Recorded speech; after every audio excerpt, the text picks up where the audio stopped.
This podcast may contain discussions of graphic violence, unsettling themes, supernatural phenomena, and other topics that some listeners may find disturbing or triggering. Listener discretion is advised. This podcast is intended for entertainment purposes only. The opinions expressed are simply those of the individual hosts and do not represent the profession of psychology or constitute professional advice. Welcome back, guys, to the Secret Passage podcast. Sorry, I was distracted by my cat. I'm Dana Vespoli. Here's my co-host, Shannon Rogers. That's right. I'm sorry, I just said your name. You could have done it, and I did instead. That's okay. I love being introduced. Oh my goodness, we're back. Another video episode. Hope you guys liked the last one. Well, Shannon, any interesting secret passages you traveled down this past week? Well, I had a memory, because we're talking about college this week. And I had this memory of when I first started JFK that I really wanted to share. Okay. So JFKU is a kind of a hippie university. They used to have like a parapsychology program back in the day. Shit. Yeah. So it's kind of like on par with CIIS, which everybody knows about, California Institute of Integral Studies. And that's the San Francisco version of JFK. But JFK is like dead now. It went out of business. It sold itself to National University, and then it got corporatized. And then I think it still exists, but it's only online for National University. Anyway, when I first started there, I had my first class, and it was called Paradigms of Consciousness. Because I got my degree in transpersonal psychology, which is spiritual psychology. And that's where I learned about Pema Chodron and did diamond approach work. But in my first class, I sat down and the teacher was calling roll, and he called out someone's name, and I hear this little voice in the background. It's all, "The name I nurture is Gaia." I was like, the name I nurture is Gaia. Wow. Okay. And so that was my first experience in my first class. And then by the time I got to the end of my program in 2003, to become a therapist, you have to do a year of field placement before you do your internship. So most of us went to the John F. Kennedy University Center for Holistic Counseling in Oakland. And was in this old church. And right at the end of Harrison, remember Harrison Street and Oakland Avenue? When Peter and I lived in that, did you ever know us when we lived in that warehouse space between Harrison Street and Oakland Avenue? Yes, that's where I first met you. Yeah. Oh, okay. So the counseling center was down at the end of Harrison Street. And so anyway, we had this ceremony. So the cohorts would move through the counseling center, and, one cohort would start, and then they would be halfway through, and then another cohort would start. And so every time we had a new cohort coming in, they would plan the group ahead would plan this ritual for the people who came in afterwards. So we show up, and we're all nervous, right? And we're this small cohort because it was the spring cohort. And they blindfold us. I know they thought this was so cool. They probably spent so much time doing this, but I think they blindfolded us, or they said, "You have to close your eyes." And we're in this group, and we close our eyes, and they lead us down these stairway into this cold basement. You could just feel it getting colder and colder and colder. And someone is playing the didgeridoo in the background. And I'm like, it sounds like a horror movie. Eyes wide shut. Yeah. So I'm like, there's a didgeridoo in the background, which I find is a terrifying instrument. So it's a spooky sound. Yeah. Didgeridoo don't do that to Didgeridoo me. Stop. Didgeridoo knock it off. So I'm already what the, and then all of a sudden we get led to these chairs, and we sit in a circle, and then I can hear people shuffling around us, forming a circle around us. And then they go through everybody's name. And I was a lister back then. So they're like, Shannon Lister. And then all of a sudden, everybody in the room would chant, "We welcome your light." We went through the whole thing. Sylvia Costales, "We welcome your light." And then Gaia. Gaia. Nurture is Gaia. Did she get her light nurtured? No, Gaia was a man, and he lost his voice during a retreat. And he thought it was like a spiritual thing. And he's adorable though. He was a very sweet person. But anyway, so he didn't end up going through the whole program. But so we're standing there and then they make us turn around, open our eyes and face everyone, the teachers, the therapists, and they move around the circle painfully slowly, staring you in the eyes as like it was like a hazing. And I look over at my friend Sylvia and she's just bawling. And I'm like, I know. And we left and she was like, that was like spiritual rape. And I was like, kind of. So anyway, that was my secret passage that I wanted to share with the world. Spiritual rape is a new expression I'm going to adopt. That's wild. It was so insane. Yeah. That is so interesting. I had no idea. This whole time I thought that you went through like kind of a standard program where you go to classes and you do this, you do that, you know. But that's something else. Yeah. So, wow. But I was old enough, you know, that I was like 29 or something. But I can imagine if I was like 19. Yeah. Wow. How about you? Oh, wow. I'm trying to think of something. I also, you know, researching this episode got me thinking also about my college years and my time rowing crew, which I did in college. You know, I went to a Division III school. I was nowhere near the level of the two people we're talking about this episode, Madison Holleran and Katie Meyer. They're both elite level athletes. But, you know, even just within my little team and all of that, I remember really being absorbed. Like it was my world. It was my life. And so just, I think about that, like on that level, even for me, just how much my identity was wrapped in the team, in my coach, in just every, like it was the focal point of my life for that, you know, for those years. So I was just thinking about that. I was thinking about kind of all the different, sorry guys, if you see me looking around like this, I'm not just, I'm just checking where all my individual animals are at any given time in the room. But yeah, just how our identities are shaped and how vulnerable we are when we're teens, and our sense of self, and just how our world narrows into just whatever it is that our focus is on, you know. And you see that in kids trying on these different things, you know, like my goth phase, my, you know, this phase, that phase, and you see yourself just in, that's your whole identity. So I was just thinking about that. I was thinking about my identity at the age of 19, 20 versus like kind of where I am now, and the weird, absolutely bizarre, wild, crazy, but fantastic nonetheless, my journey to where I am now.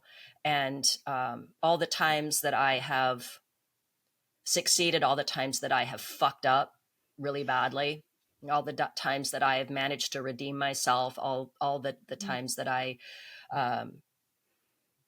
still up to now have a lot to sort of reconcile.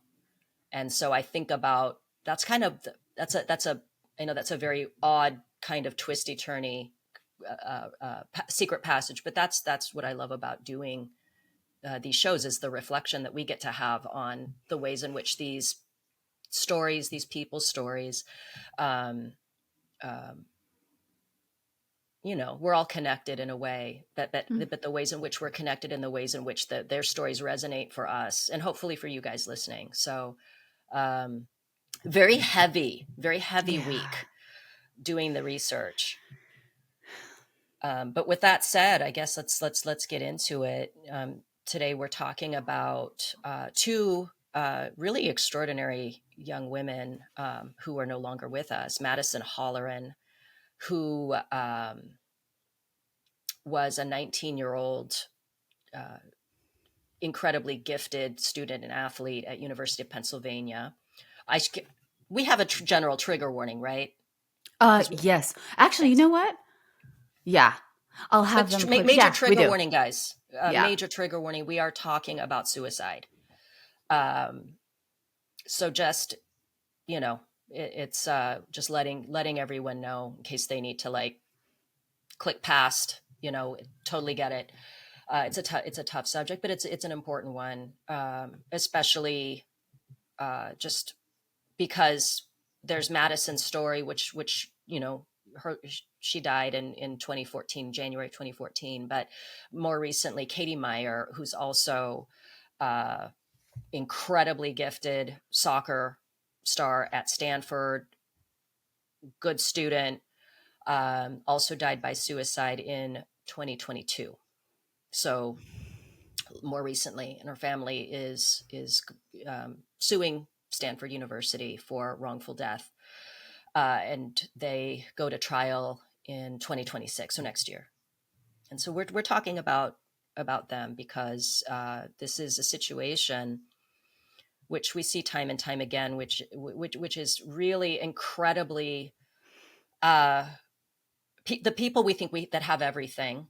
Madison was a gorgeous girl, seemed to have it all, had a social media presence that was really, she presented as perfect, really. If you looked at her Instagram, you would think this girl is happy. This girl is going places. Look at her; she's got so many friends. Look at all of these. Oh, what's that? Not just a soccer star, but a track star. Like she wasn't. It was like she was being recruited for soccer, and then was doing track as a way to stay in shape. Just so happened to be like breaking records for track, like without even Mm-hmm. trying. Mm-hmm. Um, and then ended up being recruited by University of Pennsylvania for track. And so you see that loving family, big family, financially secure. They were doing fine. And then after her first semester at University of Pennsylvania, she took her life. She felt like a failure. And so there's there's the way we present to the world, and this pressure we feel to curate our lives, to present a reality that is heavily filtered, that isn't real, and then at the same time believing what we see in other people's profiles, even though like cognitively we know better, right? Intellectually we know better. I feel like if you had said, hey Madison, you know that not everything that you see on Instagram is real, she'd probably say, well, yeah, I know. And I think she even said to her mom's like, oh, you look so happy in these pictures you posted. And she goes, Mom, those are just pictures. So Hmm. she even knows. She even knew. Mm. But we believe what we see. We tend to, even though intellectually we know better, we tend Mm-hmm. to believe, we tend to covet these things that we know are impossible, but we want them to be real. Was that part of what, like in terms of what led her to do it, was that considered a big factor? That she was sort of looking online and comparing herself to other people and I that don't, kind of thing? I don't, I think that Mm. may have been a small part of it. Okay. Um, the I mean, I know it's absolute hell. I know we all do Yeah, it. We compare our insides to other people's outsides all the time, and everybody curates their image on Instagram and looks like they're living their best life. And it's right. easy to feel like, there's something wrong with you.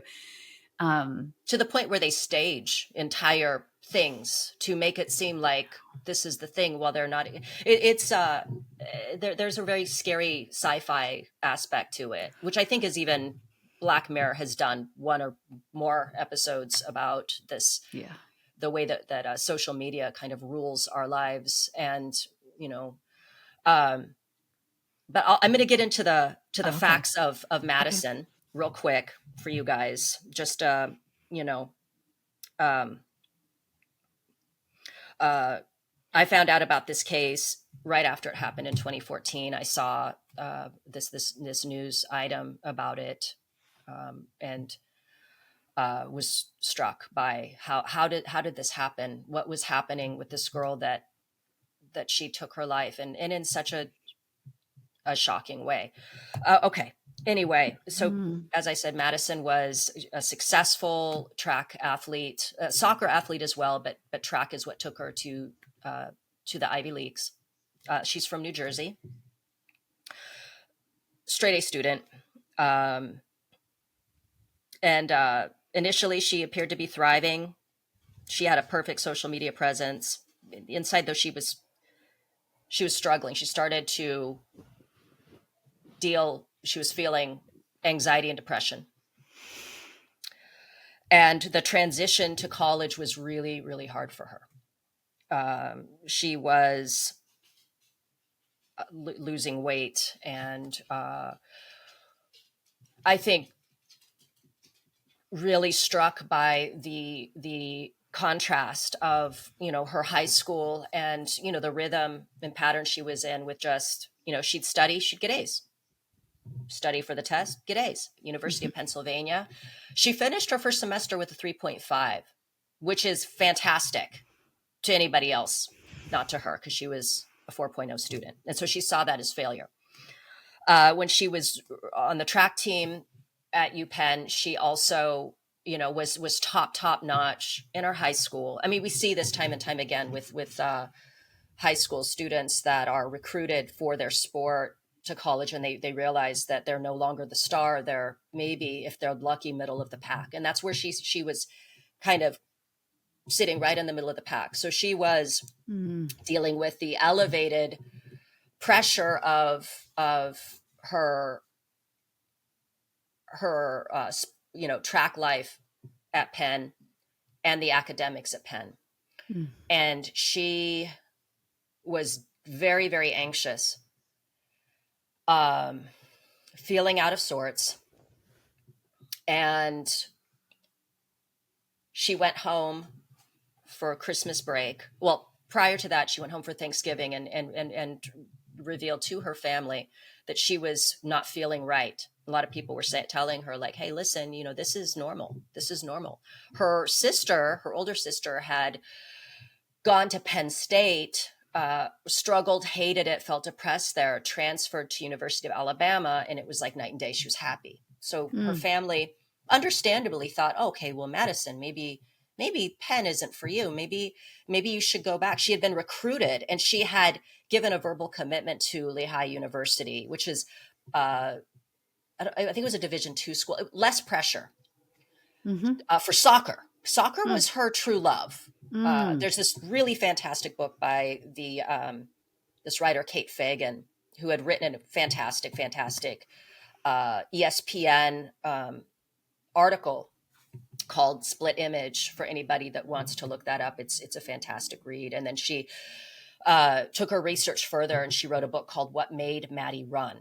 Because Kate Fagan had struggled with depression and anxiety. I'm not sure about suicidal ideation, but she speaks at length with different people about it in the book. But it's a book all about Maddy and her family and how they dealt with this. But in the book, it's described that the coach that was really recruiting her from Lehigh University just saw in her like a real talent for soccer. That was her true love. And Kate Fagan talks about how it's soccer was her true love, but she was not going to be recruited to an Ivy for soccer. And this is the crazy thing, like, straight A student, not good enough for Harvard. Not good enough for Harvard.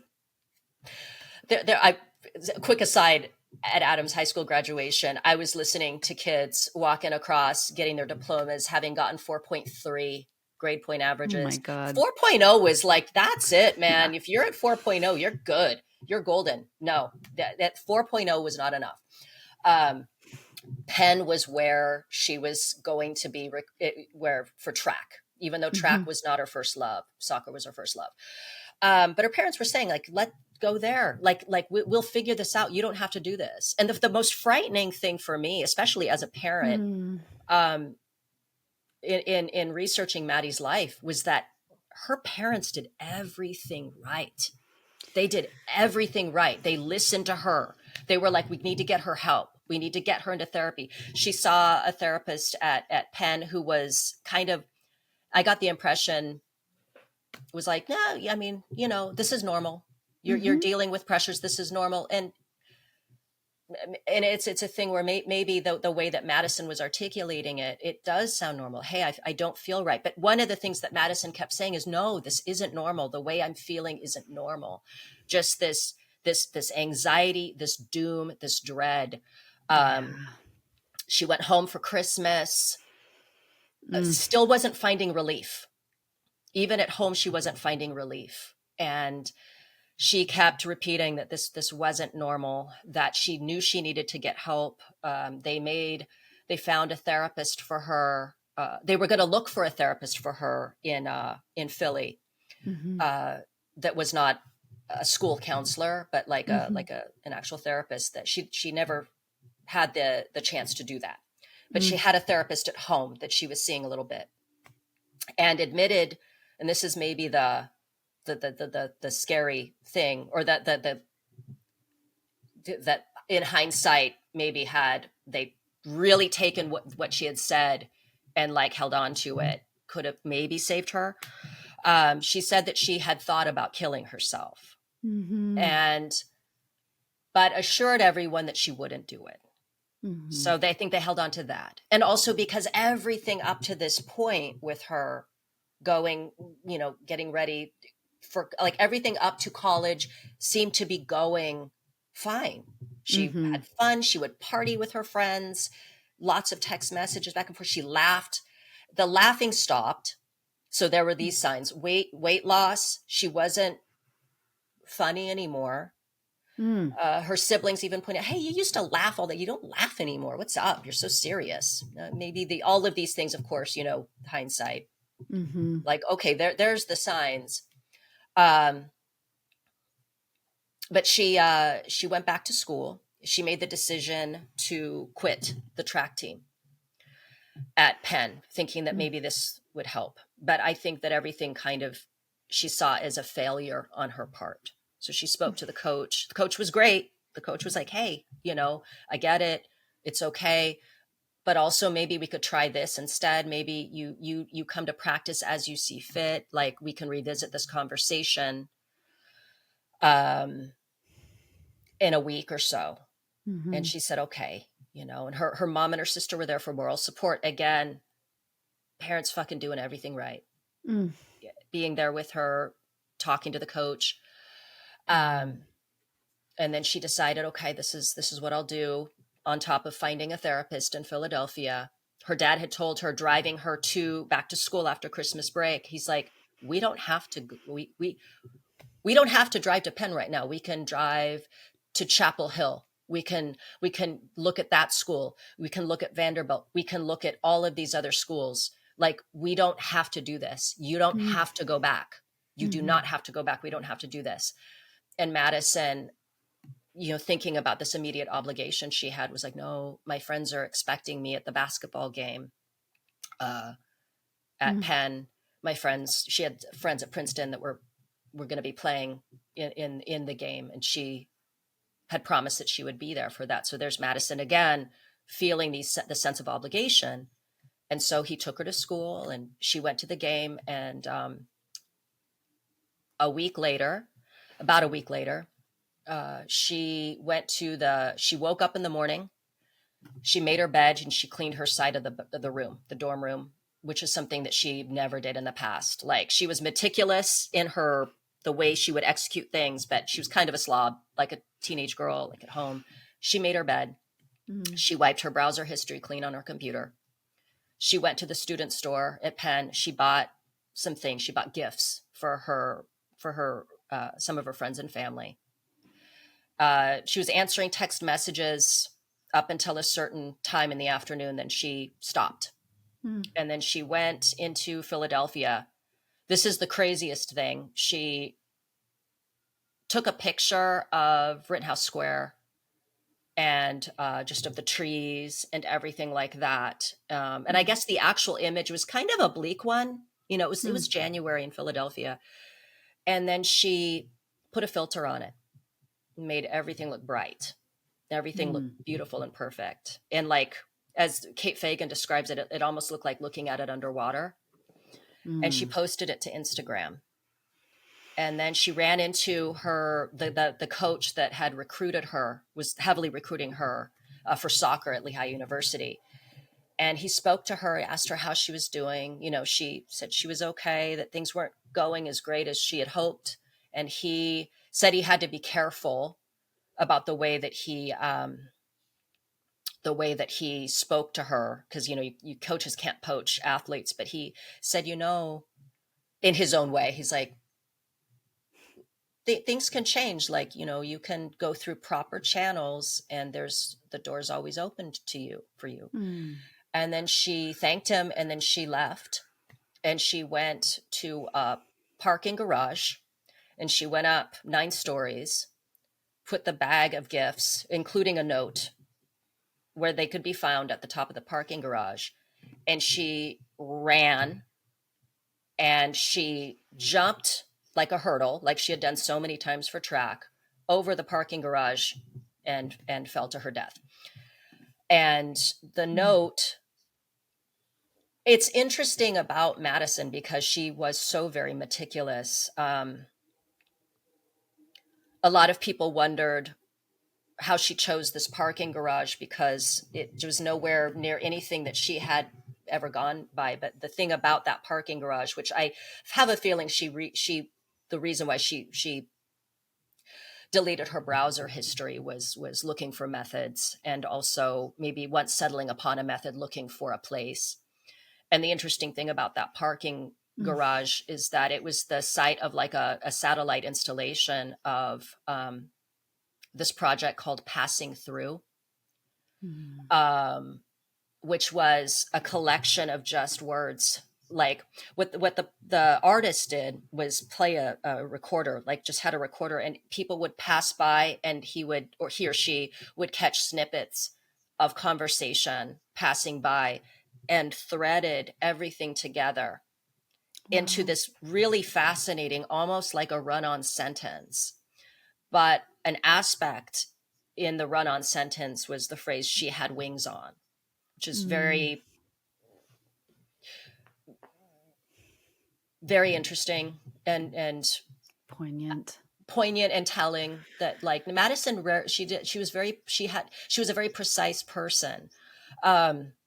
But that was the site of the installation. So it's all along the parking garage. And then like she would pass through those words to go up. And then her note was a line from Virginia Woolf's A Room of One's Own, which I'll read to you,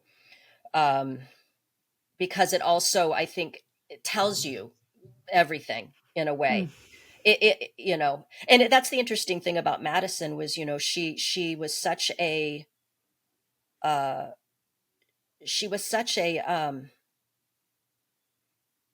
person that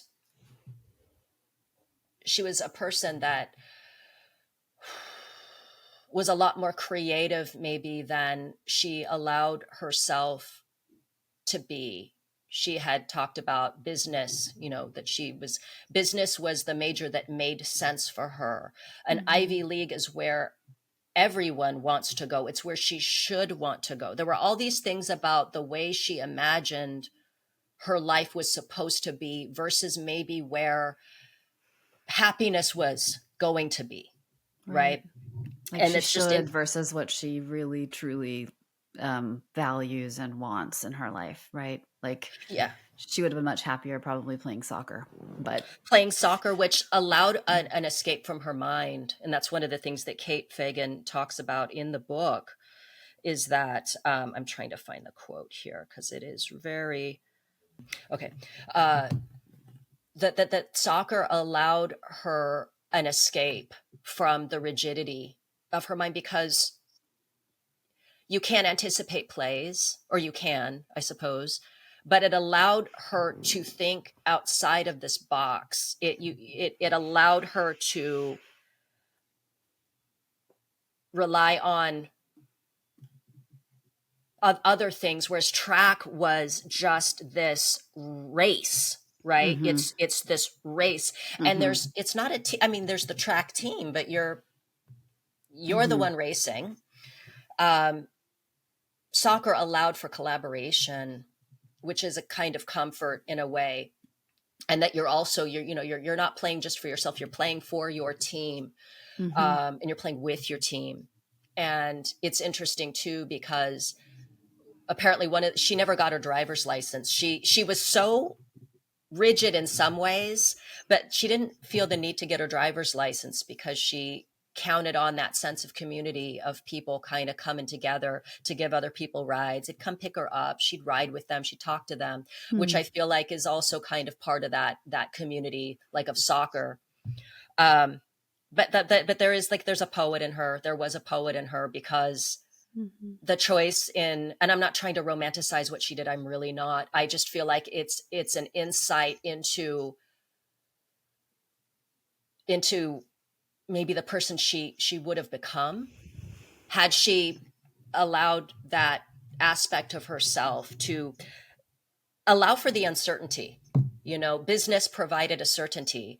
An Ivy Mm-hmm. League education, we used to think, provides a certainty, right? With art, uh, there isn't that, right? That there's It's impractical, or it's right? It's it not, can doesn't lead. be. Mm-hmm. Yeah, Right. Can be very absolutely. practical now, but yeah. Yeah. And she maybe was too young to know that, okay, maybe uh, that the two can exist simultaneously. You can be a business person who is an artist. Um, but it's interesting to me, as somebody who studied Virginia Woolf in college, that she went into this parking garage, that on the entire side of the parking garage was essentially a stream of consciousness of Mm-hmm. writing. Mm-hmm. And Virginia Woolf innovated that stream of consciousness style of Mm-hmm. writing, and that she chose this quote from Virginia Woolf. Madison's note said, "I thought how unpleasant it is to be locked out, and I thought how it is worse, perhaps, to be locked in." Mm. And so maybe it's a coincidence, but Madison had a hard time articulating what was going on with her, and she was a big fan of language and words and quotes. And that quote, I think, shows this need to be the being afraid of being locked out of this idea of perfection, and then saying, worse perhaps is to be locked into this idea of perfection. Mm-hmm. And the rest of the note is simply her saying, this is for you, this book, this Mm-hmm. thing is for grandma and grandpa, this thing is for, Mm-hmm. and then included in this book, there was a book that she put in there that was it was a fictional story about um,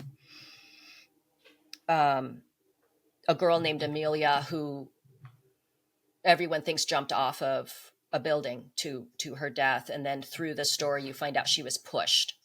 So Hmm. it's not that Madison was saying, hey, somebody came and pushed me, but I think that the push was from pressure, right, for her.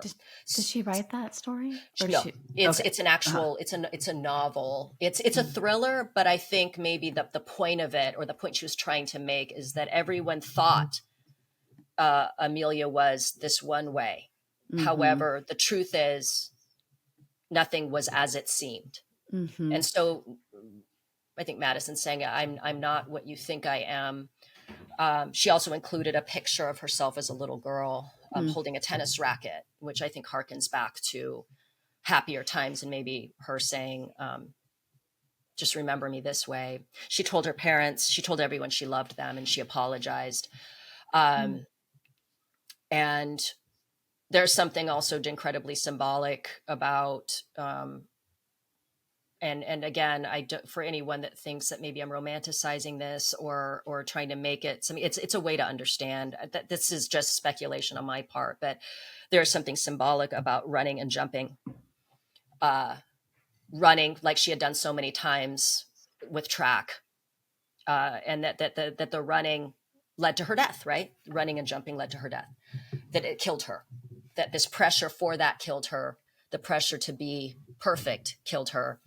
But it ultimately, I think what was happening with Madison is there was, it seems as though she was actually struggling with a chemical imbalance, made worse by the pressure to succeed and the pressure to be perfect. Because, you know, the darkness and the apathy and the anxiety was something that it seems as though could have been treated, caught in Definitely. time. But this was a thing where there was it so much happened and there was so little time to treat it. Yeah. And so there's a man in the book, What Made Maddy Run, by Kate Fagan, that she describes him. He studied suicidology, and he said that you can think of suicide as cancer. That you know, sometimes people have cancer and they are able to overcome it. They're able to treat it. And there's some people that have cancer, they realize they have cancer and it kills them immediately, right? The prognosis is incredibly short. And then there are those people who have cancer that they're battling it for so long until eventually they succumb to it, and that you can think of suicide the same way. So yeah, there's she had everything going for her as far as a family that really loved her a lot, friends that really loved her a lot. But at the same time, when she was sort of trying to share how she was feeling, understandably, the people around her didn't understand because they weren't feeling that, right? And then it's worth Go ahead. it's worth mentioning that her father, on his side of the family, he said that mental illness or depression, again, you and I will talk later about defining mental illness, but that it ran on his side of the family. But what's your takeaway from what you read about Madison and about Madison's condition? Gosh, it's I just learned a lot from you because I didn't do a ton of research into this, into their lives. Yeah, I'm struck by how we're all walking around with so much going on inside of us that people may or may not know about. And that, you know, we used to joke around when I was training to be a therapist, and it's like, the mind is a scary place. Like, don't go in there alone. Yeah. And it made me think about being trapped in your mind. And in a way, you know, it's funny because the love of language, like, I see the reason why we suffer so much as humans is basically because of language, and how we have language, and how we have a mind that can associate anything to anything at any time. And then, you know, like, we could be walking around and we hear a song and then we remember, you know, our mom's terrible death, or, you know, it's like we can be struck by these things all the time. And we're always sort of having to contend with this mind that's symbolic. You know, it's like, if I told you right now to imagine taking a lemon and like squeezing it into your mouth and drinking the juice, we would all have, like, we'd probably salivate, we'd probably have memories, we'd probably have sense memory. And that's the way our mind works. So, like, a thought is not just a thought. It's like a lot, you know, like, and it connects to feelings, and we're constantly being batted around by our minds. And if you don't have the right tools to be able to navigate that, you spend your whole life kind of tangled up, like wrestling with thoughts and feelings in this way, that and being taken away into the tornado of, and depression is such a rumination kind of thing, disorder. I don't even want to say disorder, but like, it's rumination, such a big part of it. And I can just imagine her stuck in there on a loop, believing every thought she's having, right? I'm not good enough. This is not good enough. Whatever the feelings were about being kind of in the middle to being mid when you're used to being on top, and just not having any tools to deal with it. And to me, the greatest tragedy is, I think suicide's completely preventable. I think that, if systems like schools, there's a zero suicide movement, and I can put links in the show notes about it, but there's a great, let's see, he's a social worker. Let me just share a little bit about him real quick. So his name is Jonathan Singer, and he has a podcast called the Social Work Podcast, and he's big in the zero suicide movement. And they try to work with schools and companies and organizations, and even like fields where there's a lot of suicide. Like there's a lot of suicide in veterinarians, and there's a lot of suicide in construction. And so they try to get into organizations and prepare and train people and support them to recognize the signs and to intervene. And it really takes like a community to help someone. You can't just like have 1 hour of therapy a week and deal with something like major depressive disorder with suicidal ideation. And so anyway, there are resources available. I just think that, somehow she didn't have a net and they didn't get in quick enough, and she didn't let them in maybe, but it's tragic because it's completely preventable, I believe. And I think her fuse was just too short. She just got whatever it was that she was feeling. It feels like she was on fire with it. And the best option she could come up with was what she did. And that just makes me sad, because these feelings that she was having are not permanent.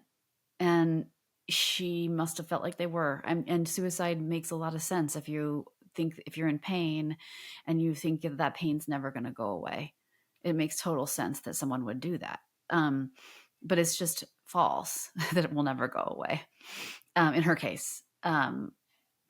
But living under the pressure of, and this is the thing too that's remarkable too about like how we develop as human beings, because your parents can be great, your schools can be great, but you can also just not have any instruction on how to be a human, how to deal with thoughts and feelings. And you can have your parents treating you one way. Like I was thinking of an example this morning. Like let's say she was really good at soccer, and one time she screwed up in a game. And then she looked around and nobody punished her or anything, but she saw her dad's face and he had a look of disappointment on his face because he was disappointed. So what she does with that is totally up to her. And what individual people do with that is different. And so like, she could have taken that in and said, oh, he's disappointed in me. I have no value. I'm only valuable, or I'm only lovable when I do well. And she could have like formed these things without checking it out with anyone, just making assumptions by reading her environment. And, and then she's off to the races with this sort of formation of this sort of network of like, I only let, my parents only love me when I do well. I'm a disappointment when I don't do well. If I'm a disappointment, then my parents then I have no value, or whatever. She makes a bunch of meaning of it. Right.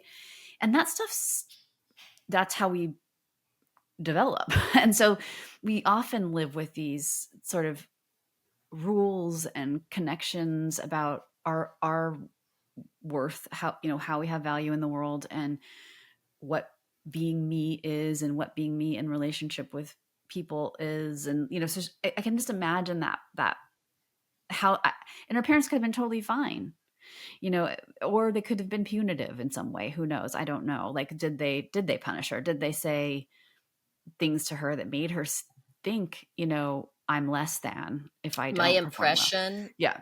is absolutely not that, which is what is also jarring about this case is her parents were fucking awesome.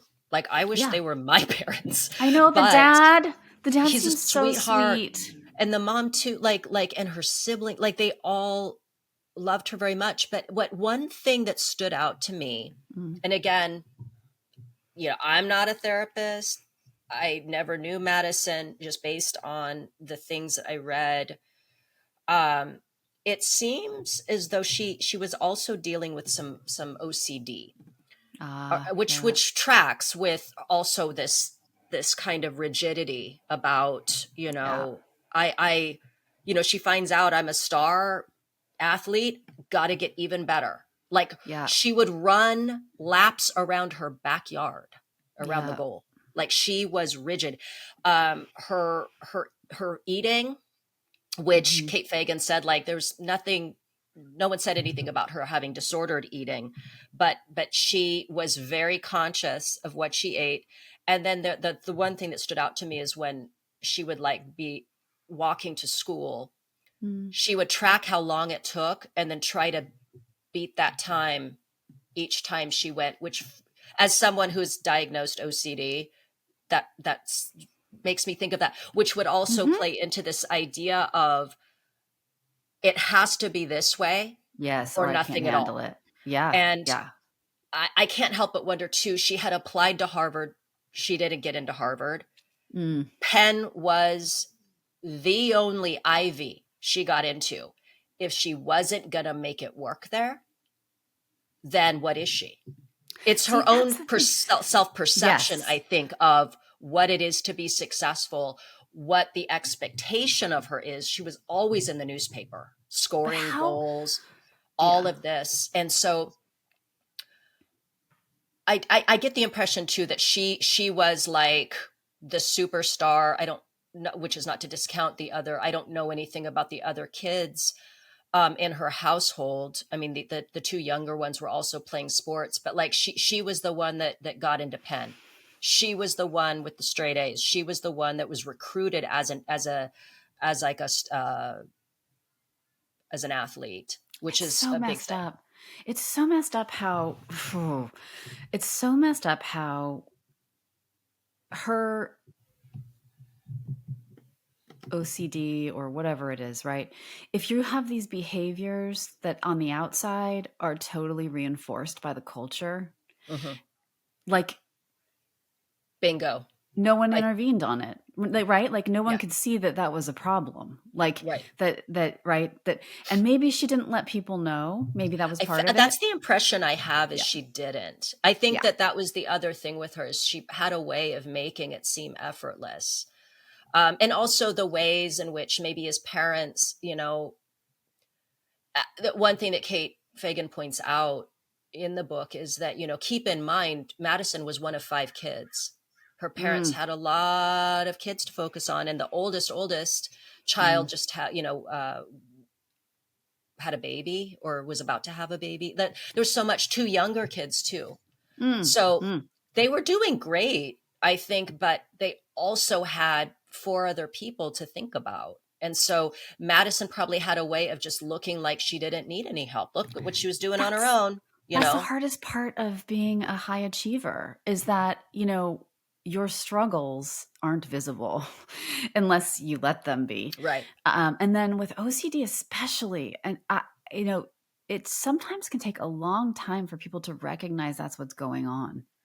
And it will swallow your entire life if it's untreated, right? It'll just keep... Well, one thing that now is just occurring to me, sorry to interrupt, is a lot of people, I think, have the misconception with OCD is that it is, in some cases, it is very visible, like in severe cases, touch the doorknob 3 times before you open, X amount, these kinds of, or like they'll think, oh, OCD, like obsessive hand washing, obsessive, like germophobia is like one aspect, but the one thing with Madison that I'm wondering, and again, this is just speculation, and as somebody with OCD, it's intrusive thoughts.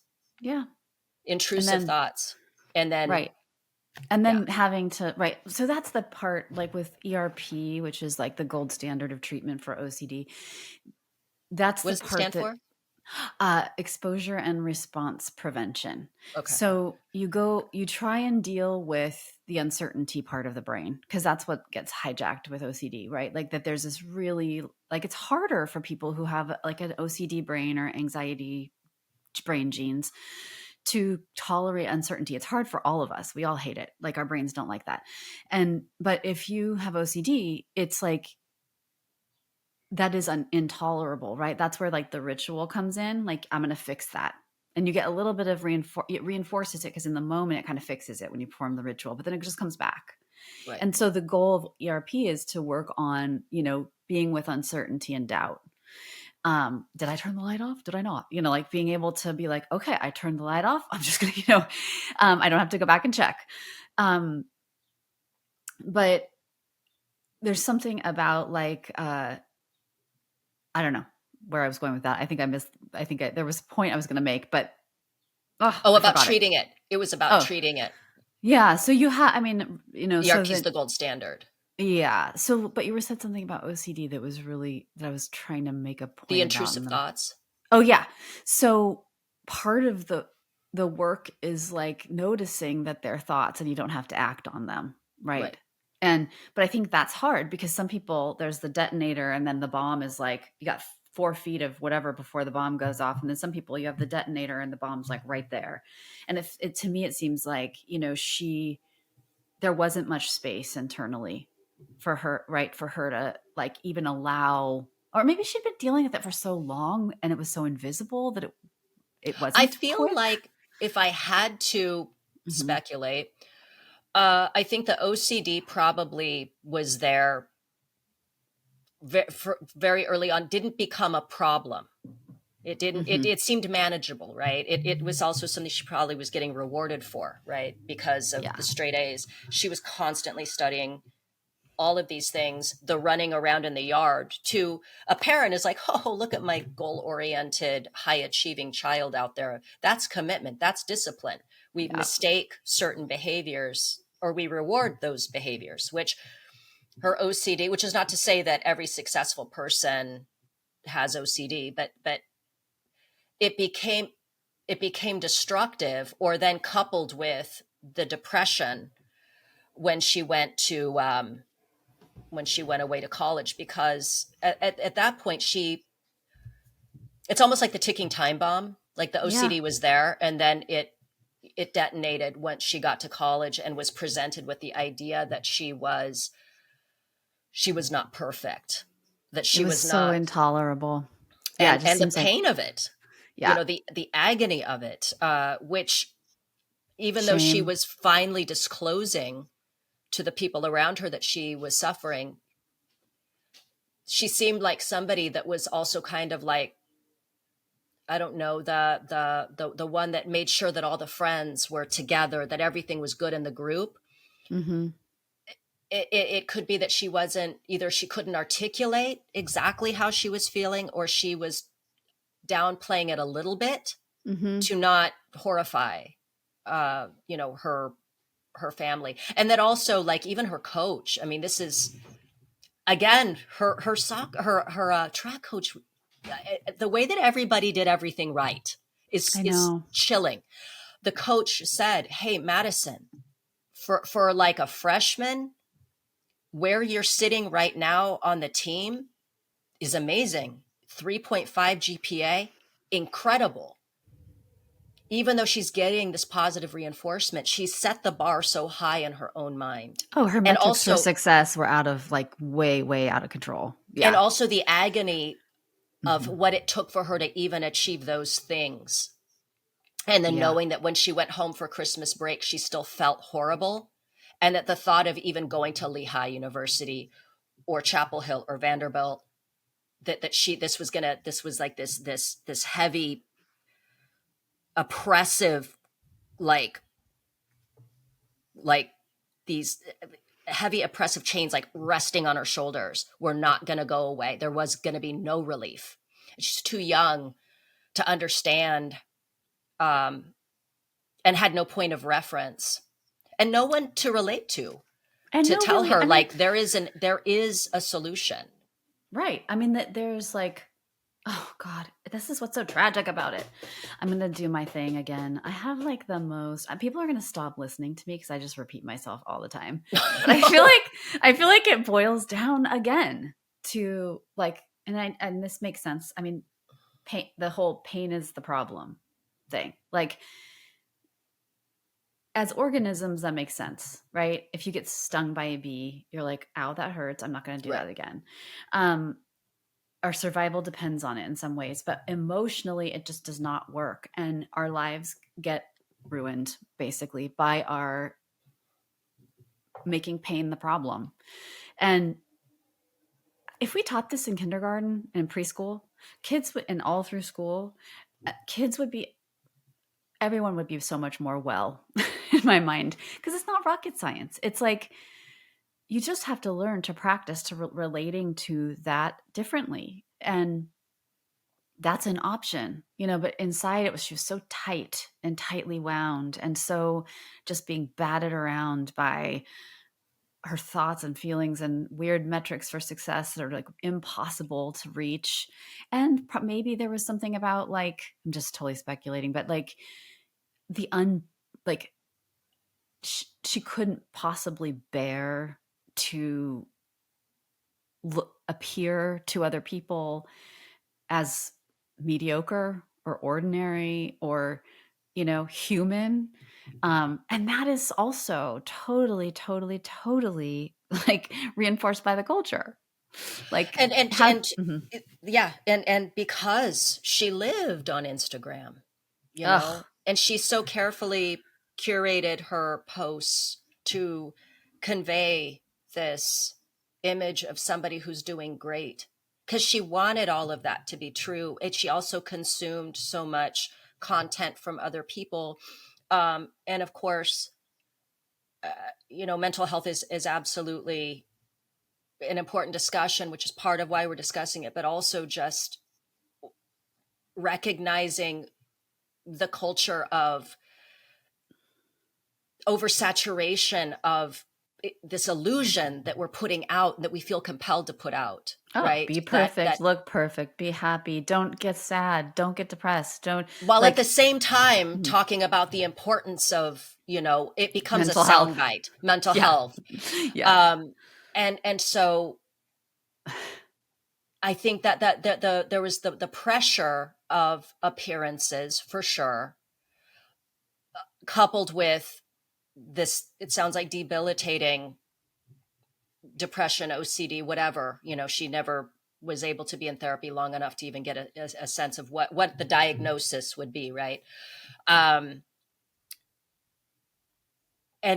and that is the thing. I see it all the time. I remember during COVID, you know, getting on TikTok, and I look at like these get ready with me videos. Ugh. I see these influencers and these palatial homes and looking great. And this is what I do to reset my Sunday. And it's like this heavily edited, cute thing with music. And it, you know, looking at all of Ugh. that. And I'm watching this and I'm like, I don't have marble countertops. It My takes underwear me, have holes in them. right. How does she fold that fitted sheet? How did she do it?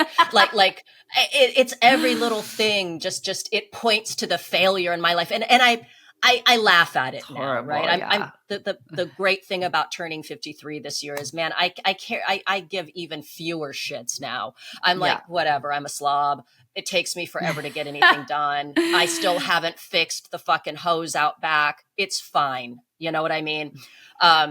But to an impressionable, and this is me even just as recently as a year ago, looking at the stuff going, man, I wish I was that together. And then that they're probably not that together either. They set up their camera to do that. Like, come on. It took them Ugh. even more steps to get the shit done and to make it look effortless. But to a, 18, 19-year-old girl that grew up, we grew up, we had the benefit of growing up without, this is the great thing about Gen X, is we're sort of the line between no computers, no cell phones, answering machines were high tech. That's what we thought of as high tech. All that. We didn't have streaming services. We're the link between that time and insane progress, technological progress. So Which we has made it, remember yeah. a time she grew up only ever knowing that social media existed and cell phones, et cetera, et cetera. Well, she was born into media saturation. Ugh. I mean, I feel like it's on overdrive, in with social media. It's like we have far more opportunities to be sort of pulled into the comparison game, which is the meanest thing we can do to ourselves. But, I struggle with perfectionism all the time, every day. I just have had training in recognizing that is there and Right. realizing that it's not going away. Like, that's never going to go away from me. My metrics for success are way up here. And I'm always going to have that show up in my work, in my relationships, with this podcast. It's probably really annoying as my friend. Like, it's like you see it, you're like, ooh, like, why is she? But it's I can now see it 10 to 15% of the time and say to myself, oh God, there that is again. I'm like being a total asshole to myself right now. This is ridiculous. These standards of being omniscient, omnipotent, omnipresent, and perfect. And I got a big pimple today and I was like, I don't care. But it was work. It was like Right. that thing showed up, was like, you cannot have an imperfection. And I don't know. I think that's like evolutionary in some ways. I think that we must have something left over from like being social and having our survival depending on where we fit in the group and always sort of assessing our value to the group. And, there must be, because it's ubiquitous. I think everybody struggles with it to some degree, but some more so. Like I can have failure. I fail all the time and I can tolerate it. Obviously, otherwise I'd be like a billionaire by now and would have pushed myself a lot harder in life. But Yeah. I can handle like failure a little better, I guess. But it's just it's sad to think that so many of us are walking around with this operating in the background all the time, and it controlling us and our behaviors, right? And or making our lives shitty. Like it sort of takes the fun out of and pleasure out of everything. So anyway, I just feel like it wouldn't it be great if this was all normalized as like, okay, yeah, you're a human, you're going to do that. And it makes total sense that you're doing that, and stop it because it's ruining your life. Or keep doing it, but notice that that's happening and don't get so caught up in it. Like if she could have just said like, oh God, I'm doing that perfection thing again. Whatever that was, I'll just have to live with this feeling of not being good enough and then expose myself to that over and over again. And then one day it won't be so hard. But like, we just don't get that training. And I don't think she could get flexible enough to really let anyone see what she was contending with. And if she did, then they weren't able to really help her in a skillful, effective way. But it's heartbreaking because it's absolutely 100% preventable, I think, if you have the right resources and you have all community involvement and the schools on top of it. But when you, like, if she had OCD in another way where she's like, I can't leave my house, then someone would intervene. But if you have OCD and you're just like a high performer, people, it's like they're rewarding it. Yeah. Without even realizing that that's what they're doing. They're rewarding it and reinforcing it. Yeah. And yeah, it's interesting that the hindsight thing. One of her last races in high school, apparently she collapsed when she crossed the finish line, which again is to show how hard she pushed herself, how hard so many of these athletes push themselves.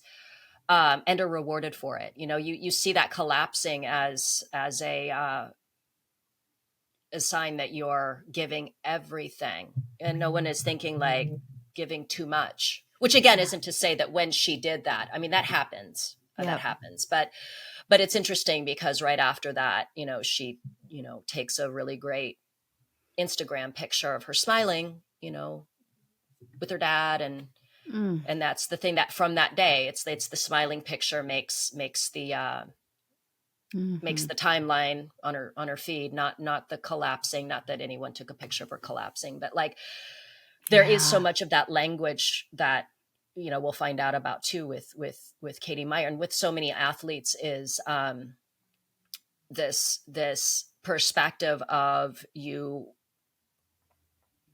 have to suffer. You suffer for greatness. You have to toughen up. Like there's so much language. Walk it off. Just walk it off.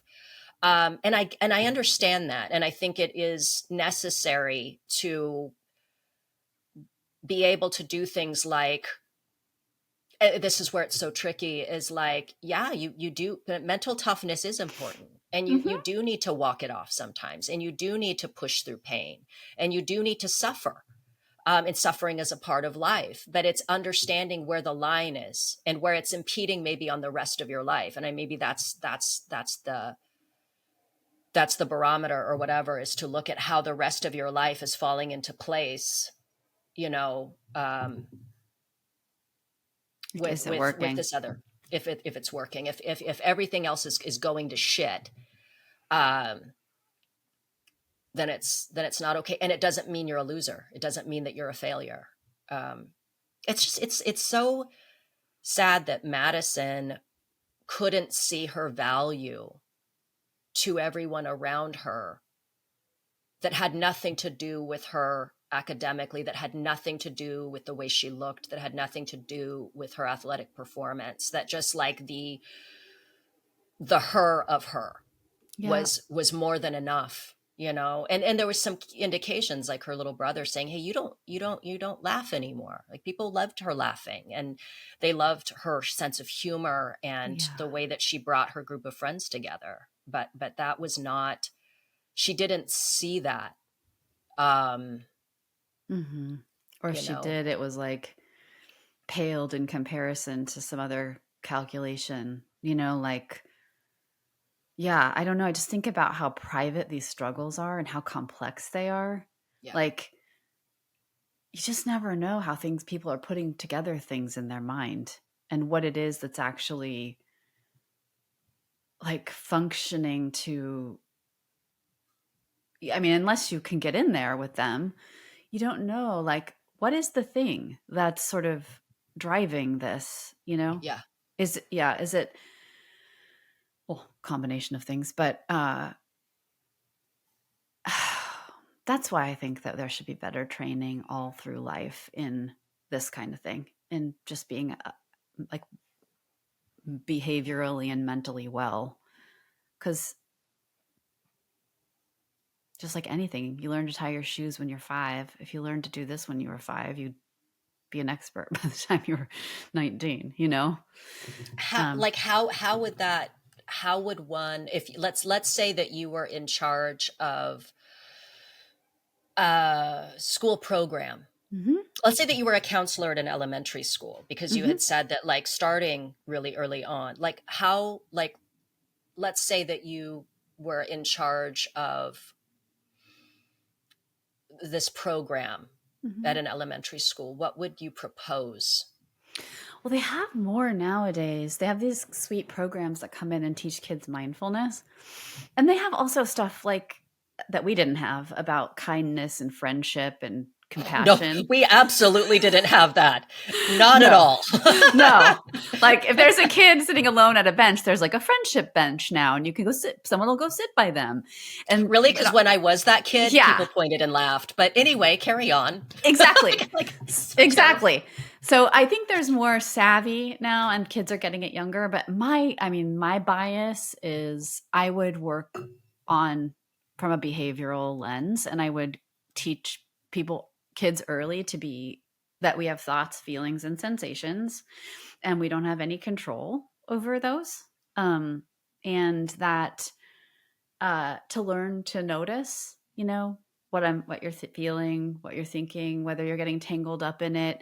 God, it's so complex. But I think one thing is like this idea of like context and ourselves, and, you know, because people are like, I'm fine when I'm at home, but I go to a party and then I'm like this, and they're like freaked out by it. And I'm like, of course, like, because you're in a totally different context.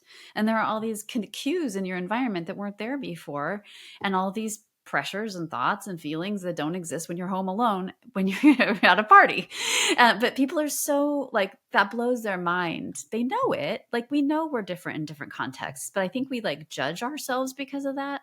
But really, that's just how we are. We're contextual beings. We're born into a relationship, and we're impacted by each other, and we shape each other all through life.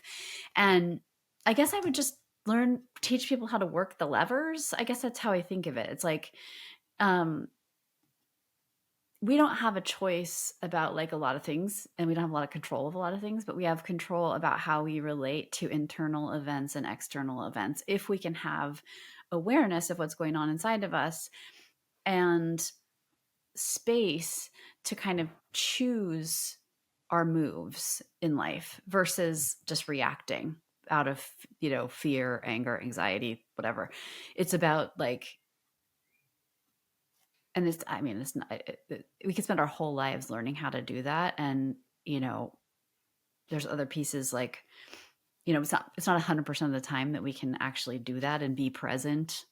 But there's also like stuff like self-compassion, like working with actively treating yourself better, like noticing when you're not, and then bringing some kindness into the equation.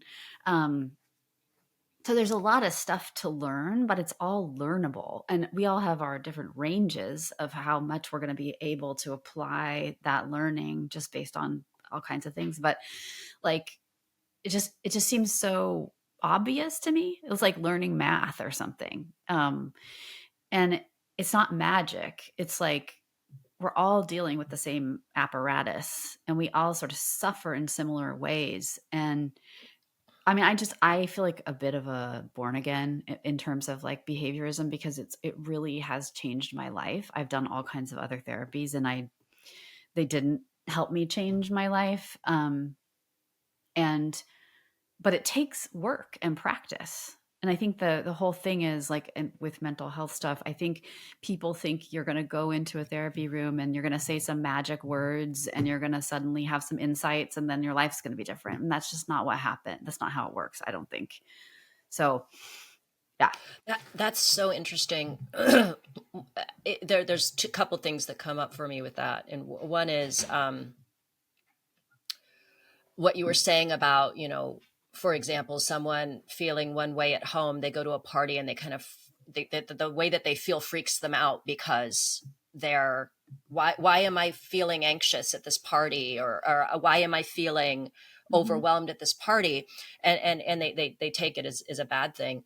And those feelings, I think that's where we get kind of like where we catch a snag, is that the feelings can be so uncomfortable.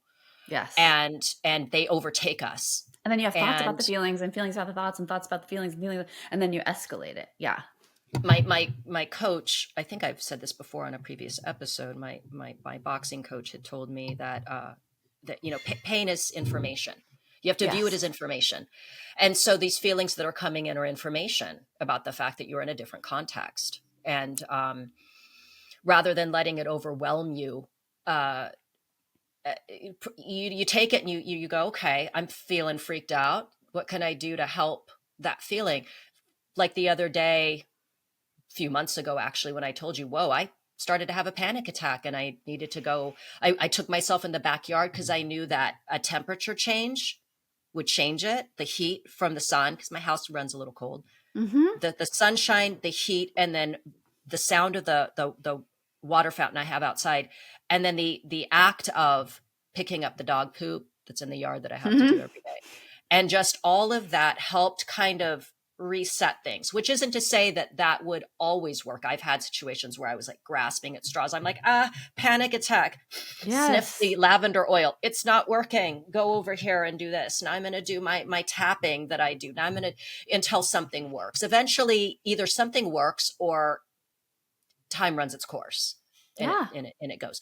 But The other thing is what you said about behaviorism. And this is so interesting because it reminded me of the fact, when I took scene study at Beverly Hills Playhouse, there was the actor's checklist that you would go through to find your way. So you have a character, so I'm like, okay, I'm playing, trying to think of a fictional character from a play. Oh, fuck, I can't think of anything, but whatever. Othello. Iago. Okay. I'm Iago. Perfect. He's like one of my favorite Shakespearean characters. He's so terrible. So like, let's say I'm playing Iago. So I have the actor's checklist, and one of the things is behavior. Mm-hmm. And the way for me into a character, I think for a lot of people who studied acting, that this will resonate with them. But sometimes when you're at a loss, because I'm like, okay, well, I'm not this sort of like Machiavellian evil person.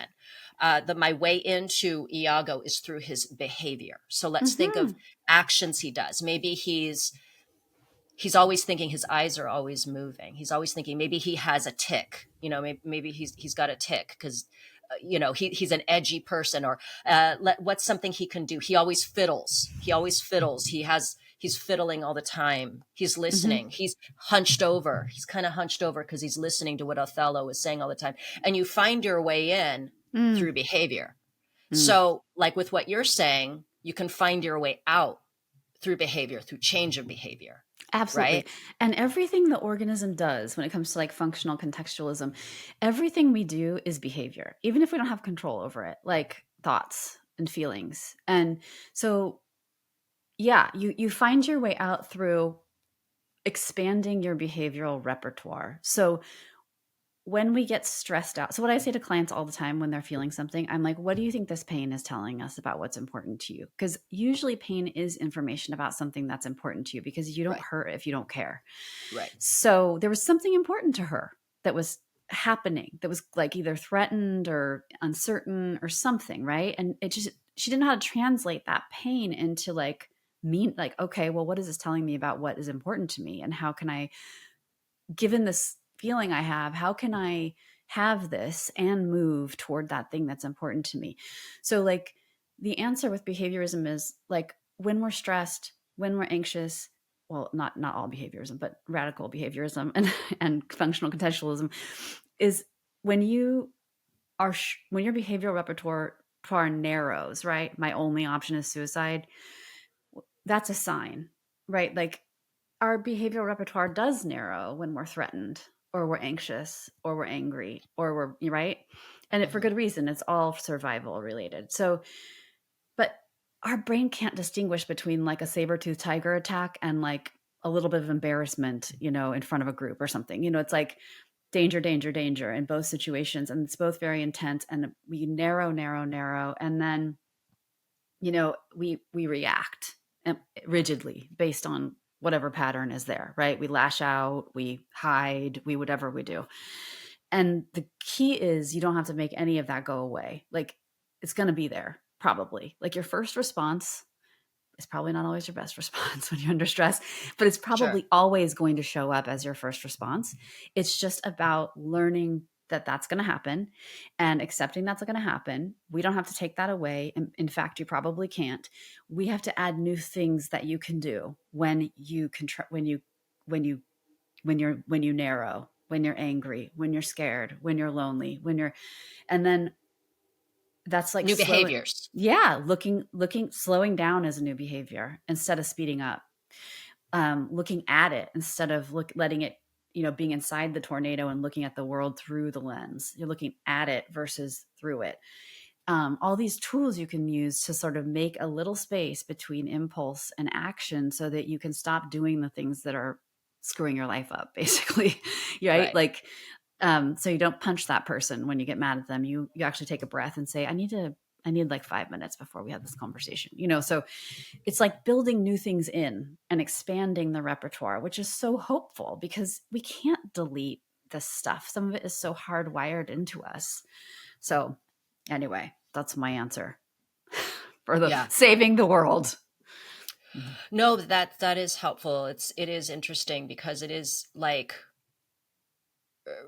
that having that distance that kind of objective distance from your experience, even as you feel it. Because Yeah. obviously, like when I'm in the the onset of like a panic attack, which is the worst fucking feeling ever. Ugh. I've never had one. It's Thank God. oh, dude, you feel like it's it feels like you're being shot with adrenaline, Mm-hmm.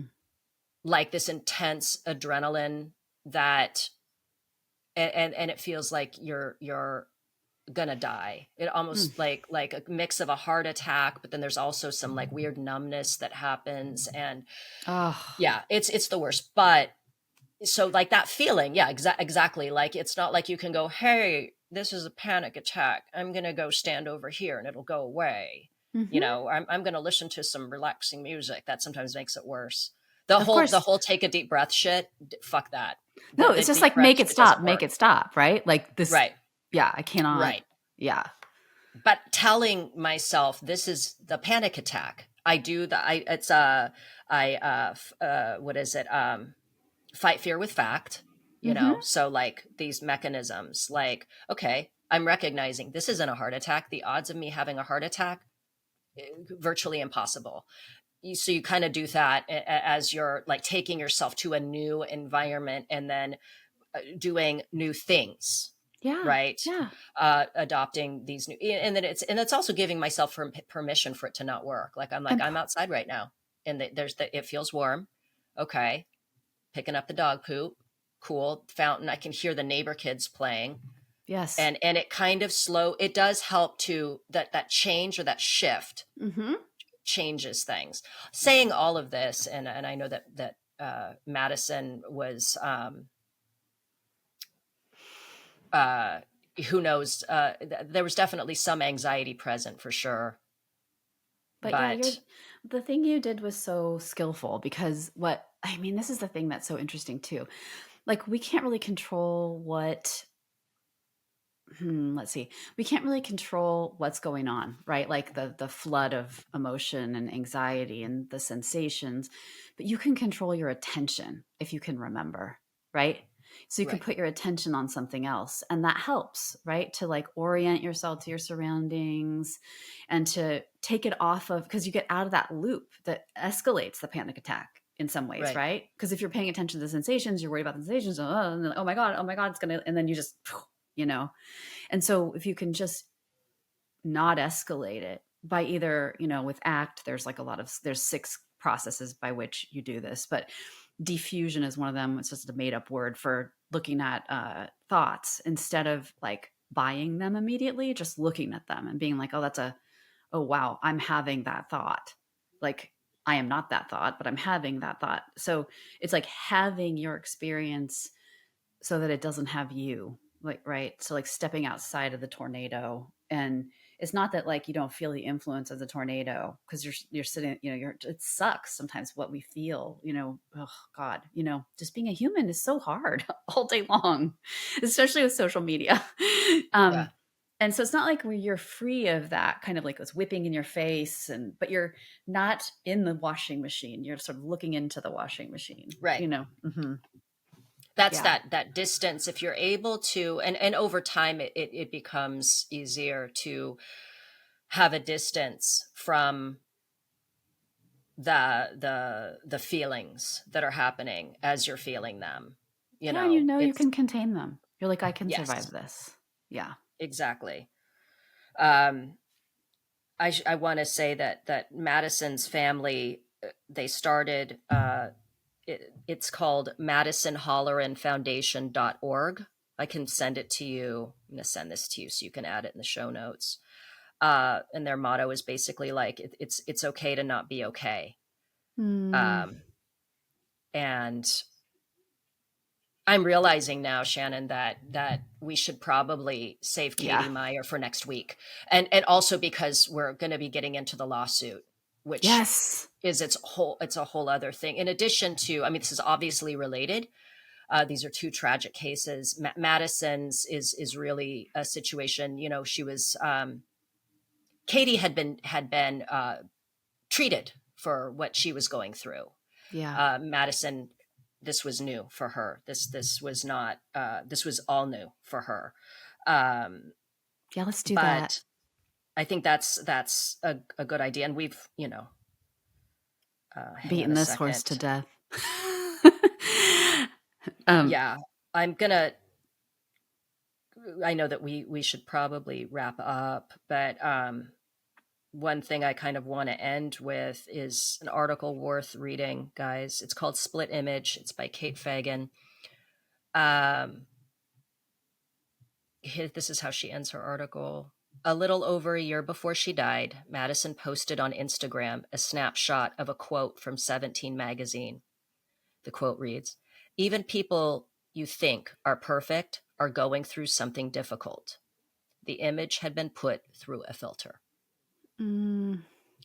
So even that quote that she put in her Instagram,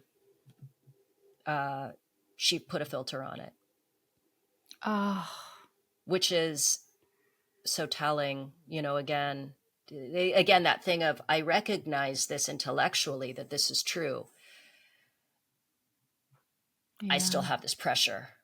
Absolutely. So, whether it's, yeah. Mm-hmm, yeah. Yeah. But that's the story of Madison Holleran, and it really is relevant to just where we are in this day and age with the pressures of social media and Yeah. how we sort of, I guess, contextualize ourselves like in the greater landscape, and we can't get away like there's so much we just can't get away from. Mm-mm. And I don't know, just I know that it's popular right now to talk about mental health. I mean, it is an important discussion, and I think we'll get more into the how we define it next week when we talk about Katie Meyer. Maybe like, But yeah. Mm-hmm. Yeah, I don't know. Yeah, I know. I'm It's like, so sad. I'm all ding, ding, ding, da, ding, ding. Yeah, no, I know. It's, well, here's Thanks the thing. for joining us, Scott. I hope you have a happy day now. Yeah. Well, I think for one, if we can end on maybe we'll end on this note.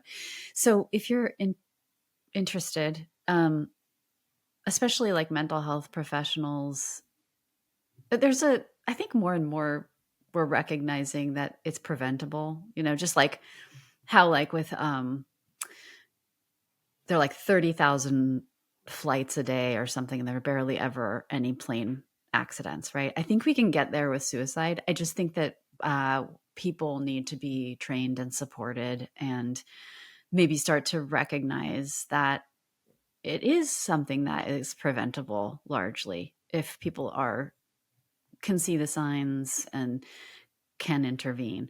And so if you want to check out the Zero Suicide movement, and there's some other links I'll put in the show notes, so you can see the work that people are doing to sort of get into institutions and provide training and support for people in schools and in medical practices to try to work with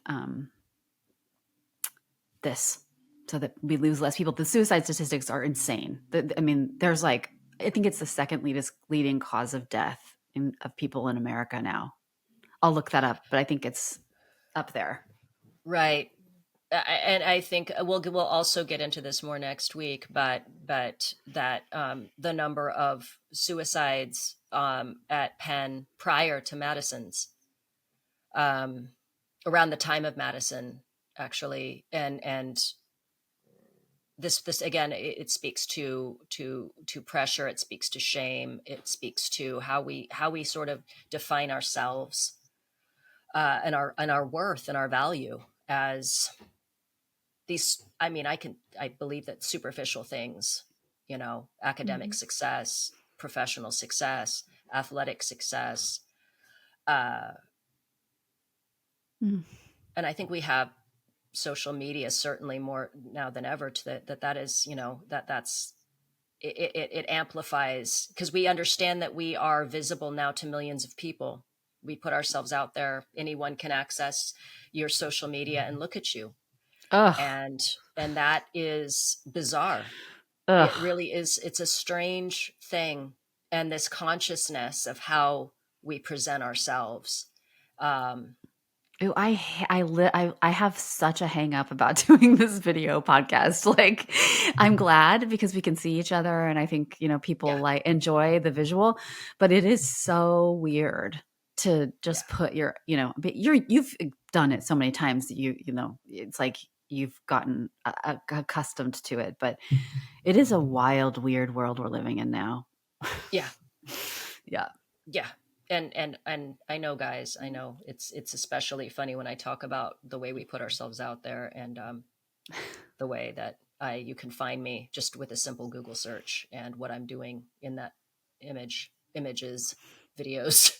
But yeah, I'm still reconciling that as well. But it is Mm. an important discussion, Yeah. and I think Madison really stands as a symbol of, like, even someone like her can suffer, Yeah. and she did, and her family has that foundation. And if there's anything that good that can come out of this, it's an awareness that suffering isn't just for people who are dealing with financial troubles, family troubles, friendship troubles, school troubles. Yeah, and just because the external behavior looks normal or successful doesn't mean that it's functioning that way for someone. They might be doing, like, two different people could be doing the same exact thing, and Mm-hmm. one could be being driven by a sense of, like, fear of failure, feeling not good enough, and the other one could be driven by a desire to, appetitive, like, I want this, so I'm doing this. And so you never know, just based on what you see with someone's external behavior, how that's functioning for them. And it can be totally not well. Yeah. All right, guys. I think that is that is it for today. Join us next week when we talk about another suicide.